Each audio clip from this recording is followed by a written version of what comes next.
Hello, my charmed ones, and welcome back to my channel for another video. If this is your first time with me, I would just like to say welcome. My name is Alexis, but I'm also known as MissTrenchcoat all across the internet. I'm an online entrepreneur who designs and creates digital content to help you work smarter, not harder. If that sounds interesting to you, I'll go ahead and leave some links down below where you can check out my work online. And feel free to download some of my latest free productivity tools over at thecharmedshop.com. Well, today I've got for you a very interesting topic for my Plan Like an Entrepreneur series, Achieving Inbox Zero. Specifically, Achieving Inbox Zero using the GTD method designed by David Allen. In one of my favorite books, Getting Things Done, you guys know I'm a productivity addict and I absolutely love David Allen and his strategies. And I have been really struggling recently to get my email under control. And I decided to go back to basics and go back to a method that, number one, really should have been on the top of my to-do list to begin with, but it was something that I used a lot and actually learned when I was working a corporate 9-to-5. So today I'm going to show you guys that process. This will be applicable to you whether or not you run your own business and consider yourself an entrepreneur. This will be helpful to any of you guys who do work some sort of a desk job at a corporate or a non-corporate 9-to-5 sort of job. And even those of you who maybe are work from home or are even just, someone who is a homemaker, someone who doesn't necessarily work, but still manages to wrangle a lot of tasks and activities and information through email. So if this is interesting to you, if you want to achieve Inbox Zero, stay tuned because we're about to jump right in. Okay, so today I'm going to show you how to achieve Inbox Zero with the GTD, or Getting Things Done, method for getting down to a zero inbox. So this method, of course, is from David Allen, the author of Getting Things Done and person who I personally love for productivity advice. But before we jump into that really quickly, I just want to mention my desktop wallpaper here because I do get a lot of questions on these. Yes, these are my own designs. And every month, if you didn't know, along with multiple different printable planner inserts for free, I also create a set of free calendar wallpapers for your different devices. So this is the one here for November. As you can see, it's got the November calendar inside and it's got like a nice pretty, design with like clip art and whatnot. So every month I create these for a desktop, tablet, computer, or tablet, iPad, whatnot, and your smartphone. So like iPhone, Android, Windows Phone, whatever. And they come together and you can download them for free off of my shop. So I'll leave a link down below where you can get yours. Now let's go ahead and open up my email, which I use a Mac. So I'm going to be showing you guys how to do this in the Mac Mail application. But I promise you, you are able to replicate this process in Outlook and in other email clients. Now, I first learned about this method and started using it when I worked at my corporate 9-to-5. And at that time, I was using Microsoft Outlook. But since then, obviously, I now work for myself. I run my own business, hence the whole Plan Like an Entrepreneur series that we're doing right now. And I use the email client that's built into my Mac. Is this the best email client in the whole world? No, it's not. It definitely has a lot of limitations, and I'm always on the hunt for a better option, but for now, it's what I've got, and old habits die hard, so I'm sticking with it, and at least I can get to Inbox Zero using this GTD method with it, which to me, I actually think is probably the most important factor. So don't let the fact that I'm using this program deter you, because the general process is the same. And I've never come across an email client that wouldn't let you actually execute on this for yourself. So just keep that in mind. What you may end up doing, specifically where you're going to click and things like that might be different on your computer, but it's definitely doable. Also, I just want to say quickly as well to please ignore the fact that I am going to be blurring out these emails. This is obviously my personal email account that I'm using as an example, and it does have like personal and work things and financial information, and I get emails from clients and stuff like this too on my email here. So I am going to be blurring out these emails for privacy, and I'm sure you guys completely understand that. It doesn't matter that you can't read my emails. I am still going to be able to show you the process and kind of talk you through what I'm doing. So what the emails say doesn't matter. feel free to pull out your own computer and get your own email client out and do this along with me to start learning the process and implementing it immediately. Also, I want you to go ahead and ignore the fact that I've got these little, some of you who have a Mac might know that this means I'm disconnected from the internet. I am not on the internet right now because I don't want to have a whole bunch of new emails pop up as I'm filming this, just for expediency of this video, which I think it's ironic that I just mentioned expediency because I've just given you guys like what? A 20-minute intro. So, okay, let's go ahead and jump into this. So here I'm going to go ahead and click here. I'm in an inbox here. This is where all of my mailboxes are. I have my personal email, which is what we're going to use today, and my business email, which is down here. So we're just going to use this as an example today, but I do use this process on both of my emails. So you're going to want to do this on every email account you have. It's probably easier for you if you do have a client like the Apple Mail or like Outlook, where you can actually connect multiple email addresses into one client and you can manage everything at once. But if you don't, just go ahead and do this for every email you've got, and you should be able to follow, like I said, this similar process. Now, when we're in my inbox right here, the first thing I want to talk to you guys about is, what is your inbox for? Maybe you guys have taken this concept of an inbox a little bit for granted, but I'm going to tell you what an inbox is for and what it's not for, so that we can get really clear on how we're going to be going through this process and how we're going to be able to learn to consistently take ourselves to inbox zero day after day, week after week. So your email inbox is simply a place that collects the data and messages that are sent to you from others, right? So that shouldn't be a new information to anybody. What it's not, however, is it is not your to-do list. And I know a lot of entrepreneurs and a lot of, just maybe people who just work in the business field or have a job or even stay-at-home moms, right? Whoever you are, you may end up using your inbox as a to-do list, but that's not what it's meant for, and it's not a good use of your time, and it's definitely not productive, and it leads to a situation where when you're using your inbox for a to-do list, you're basically going to end up missing emails, missing messages, important information, and you're going to end up disorganized. So do not treat your inbox like a to-do list. If you have been in the past, don't worry, I've been with you on that one, but we're making new strides for the future to be organized and more productive. Your inbox is also not permanent storage. So I realize that this is the area where all of your emails come into, but it is not necessarily where they all need to live. And that's what the Getting Things Done philosophy is actually going to walk you through. It's actually going to walk you through how to empty your inbox and go through your emails so that you're processing them and putting them in the appropriate place and taking the appropriate action on them. According to the GTD philosophy, your inbox is just a temporary place to hold info while you're waiting to review it. So as you can see here, I've got a few emails. The blue means that they are new emails I haven't opened yet, and I've got plenty of emails that have been opened. It says here in this inbox, I have 40 messages, 4 of them are unread. So right now I am using this inbox at the moment as storage right now. So I do need to get out of that habit of using it as storage and make sure I put things in their proper place, and that I also process through anything that is also unread so that I'm not missing information. Now, in terms of processing through your emails and keeping your inbox as a place to temporarily hold information, the GTD methodology outlines that you should be regularly checking your email account. And by regularly checking, that does not mean that you need to be checking it throughout the day, but you need to create a regular interval for yourself to check your email as necessary. So if you're someone who has a customer service job and you do need to be in your email, all day long while you're at work, that's fine for you to keep your email up and be constantly processing through your messages if that's what's expected of you.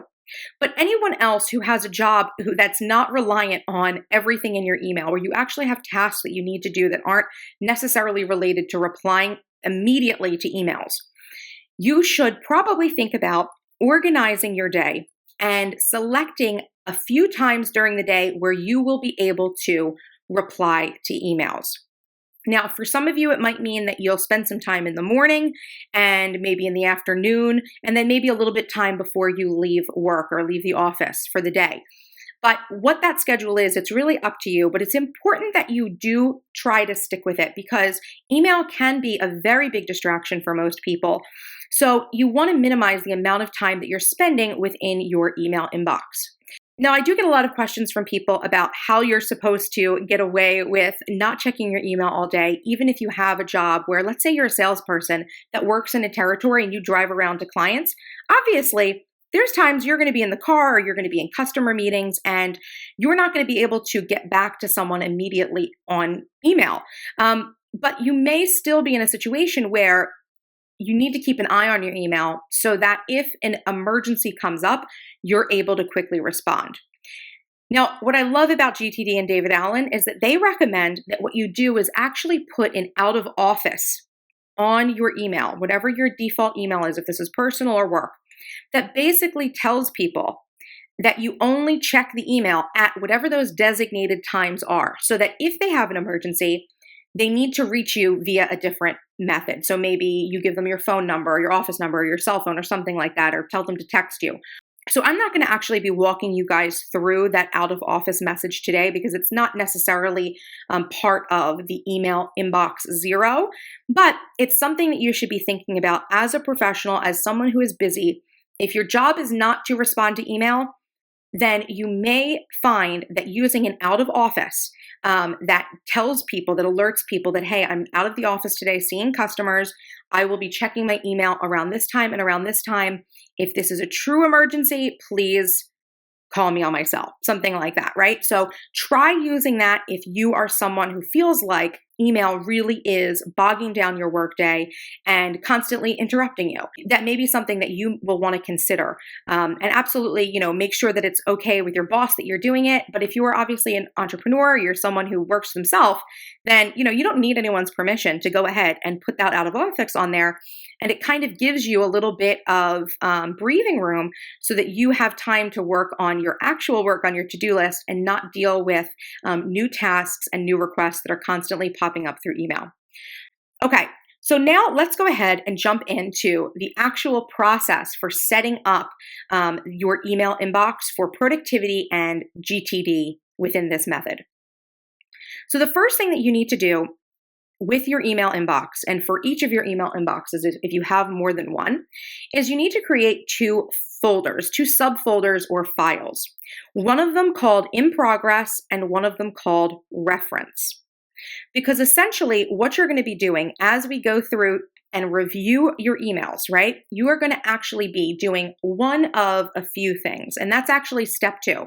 So step number 1 here is you want to create 2 email inboxes, and you can name them more or less whatever you want, but one of them needs to be for items that you see that you receive that have actions in them that you're not able to take care of right this second, but you need them for later. So this becomes almost like a running list of emails that also pertain to to-do list items.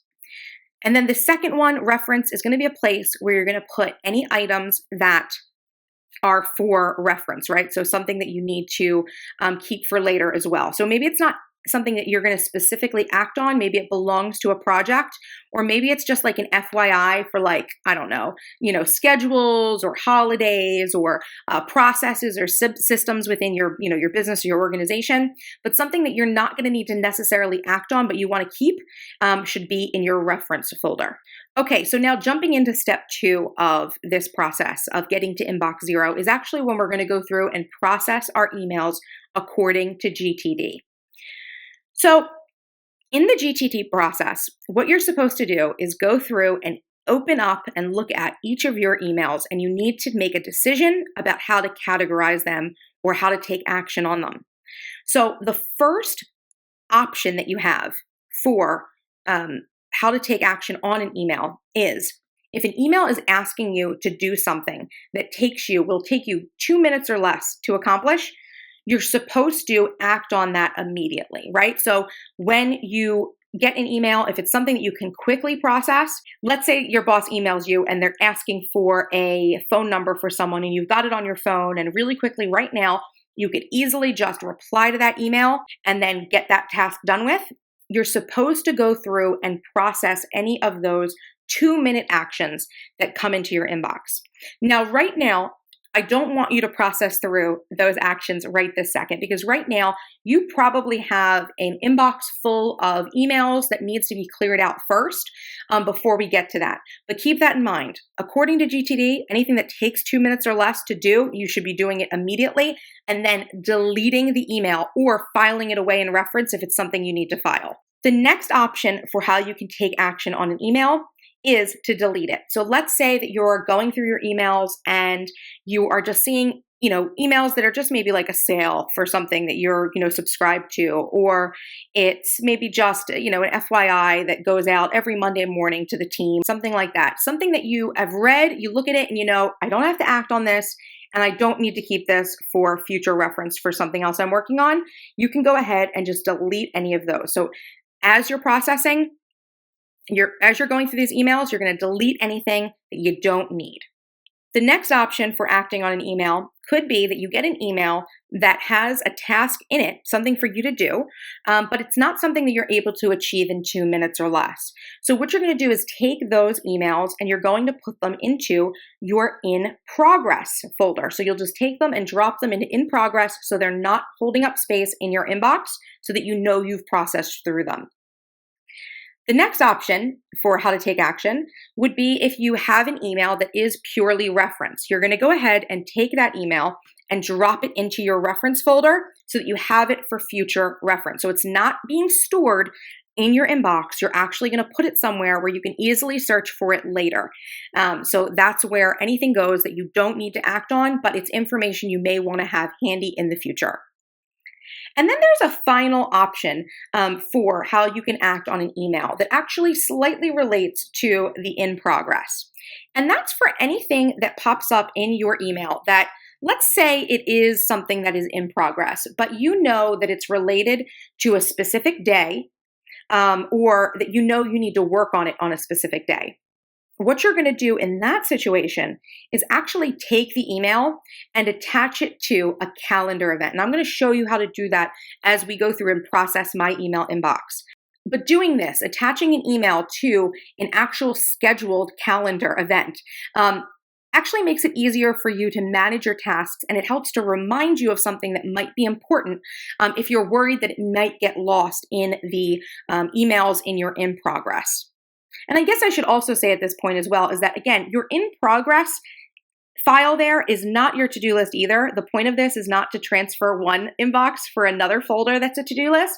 Instead, what you should be doing is anything that you do drop in progress, you do need to put it somewhere. You need to make a record. You should put it on a master task list that will remind you to get it done, and you'll know exactly where to go to when you need to reference the email. It'll be there in your in progress if you need more details. Okay, so let's go ahead and run through this process right now, and I'm going to process through these messages I've got, and I'm going to show you how to attach different things to a calendar. This is something that you'll be able to do within, Apple's Mac Mail and within their Apple Calendar. And I know as well that Outlook gives you this option as well. So you can also attach email very easily to your calendar in Outlook, which is really great. So let's go ahead and start processing through. Okay, this is just an email that I've got on a list. This is a sale. I don't need anything from this place. Okay, this is just an update. Again, I don't need to keep that. And then this one is another email list that I'm on. Okay, now this one here is an email list that I'm on, but I happen to know that I actually want to buy something from this company. I need to make a purchase. So I'm going to pull up my calendar here. And mail. I'm just going to make it so that I can see both my calendar and my email. And let's see. Let's say that I actually want to place this order on Friday. Okay, Friday. There we go. I'm going to drop it into Friday. And now I've got that email actually attached into my my calendar so that I can set up an alert for this. And I can go ahead and say, purchase new oils from Sage, okay? And I can set 12 p.m. to 1 p.m. Yeah, that's fine. I can add an alert. Yeah, give me an alert at the time of the event. Just let me know that I need to do that. Great. And then down here, I've got an option that says show in mail, which means I could actually open it up and see what the email was. And so what I'm going to do with this now is drop it in progress because it's something that I'm working on right now. Okay. Here, this email that actually is the next one on the list, and I'm going to go ahead and just minimize this. The next email on my list, this is something that is actually a 2-minute to do that I need to get back to. So I'm going to skip that one for now and keep going down my list. Okay, this is a shipping confirmation. All 3 of these actually are shipping confirmations. So I'm going to drop these into in progress until they're actually received. And once I've received them, I will be able to delete those. Okay, these are transactions. I'm going to keep them in reference. This is another transaction. Here's another order that I'm waiting on. I'll put that in progress. Here's a receipt. This is an email that I just like to keep these. Here's an order confirmation. I'll keep that in reference. This is in progress because I'm following up with this person. Another reference email. These 2 are for reference. Another order, reference, just a receipt. Reference that. This one I can delete. These 3 I can put into reference. And you can actually see that some of these are actually flagged as well. Flagging is another thing that you can do to just help to organize your emails even further. So if you're someone that maybe is part of a big family and you get a lot of emails that pertain to different family members, you may want to assign them a flag, a different flag color. Or if you're someone who's maybe work, either because you work for yourself or you work for another company or business, maybe you have a few different projects or areas that you oversee that you can actually go ahead and categorize into color codes, that can also help as well. So for me, that's what I end up doing as well, is I will color code things based on if they're like something for marketing or sales for me, or if there's something customer related, or if it's something that, maybe is like a promotion or content idea. I will color code those things based on my own, just on my own preference. And that helps to also add organization to my inbox. Okay, so this I can actually delete because we already had this meeting. This is a confirmation for an order. I want to save that receipt. All of these that are purple can go into reference because I've actually finished working on that. This is a payment, reference, another receipt, reference, and then this is, I think actually I can just delete that. Okay, we're good. Okay, so now you can see that we actually do have only 1 email left in my inbox, and that's that 1 2-minute action. So step 3 of this process, once you've gone through and filed everything away, and hopefully as you dropped things in this in progress folder, hopefully at that point while you were doing it, you actually went through and made a note on your master to-do list what the task was, just a little reminder for you that it's something that you have to do, and maybe make a little note that it's actually in your email for you to reference later. But once that's all done, the last final step is for you to go back and do whatever 2-minute actions are done until you've completed them, okay? So obviously, you're only gonna be able to complete as many as you have time to do. As you can see here, I just have 1 thing left here that's a 2-minute action that I'll be able to take care of right now, and then I'll be at inbox 0. So I'm gonna go ahead and take care of this, and I'll be back. Okay, so now that task is done, so it's been deleted. And I'm officially now at email inbox 0. So now you know the process. So after you've achieved inbox 0, you are going to, from now on, as you get your emails, you're going to set a time when you're going to be checking your emails, if that's something that applies to you. And then you are going to process through your emails, get the 2-minute things done always. 2 minutes things can be done right now. Get them done if you can get them done. If not, drop them in the folder they belong to or schedule them as necessary. So this is definitely a system that is very simple. You may have a little bit of time that, depending on the size of your email inbox, how many emails you've got sitting in there, it may take you a little while to get to email inbox 0 the first time. But if you keep up with this process of getting things done with your email inbox, you'll be able to reach 0 much quicker if you keep working on this process on a daily basis. Okay, so that was the process for using the GTD methodology to achieve inbox zero. I hope you found this information useful if you're someone who is struggling with their email. And of course, this was not the be all and the end all on the subject of achieving inbox zero. So if you have any other questions or any things that you'd like to add, feel free to leave those down in the comments below. But if you did enjoy this video and you found it to be helpful and valuable, please make sure to give it a like and feel free to share it on your social media. Don't forget to follow me as well on social media at MissTrenchcoat over on Instagram and Twitter. And if you are not yet subscribed to my channel, what are you waiting for? Hit that subscribe button for more awesome videos by me. And until next time, bye-bye.